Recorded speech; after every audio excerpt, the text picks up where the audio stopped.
Per paskutinės kelias dienas praktiškai šioje vietoje buvo priparkuotas, kaip ir šitas prabangus Mercedesas, Rolls Royce'as, Ferrari iš Baltarusijos. Ir ką daryti su tokių prabangių automobilių šeimininkais, kurie nepaiso kelių taisyklių ir kurie galvoja, kad jie turi teisių per daug. Matyt, tankas yra geriausia priemonė.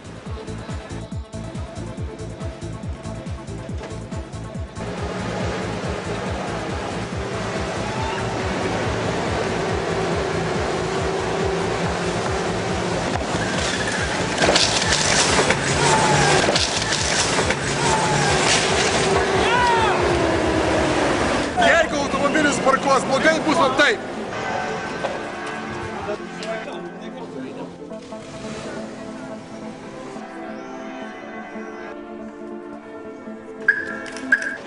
Sveiki, kitą kartą laikykitės kelių taisyklių.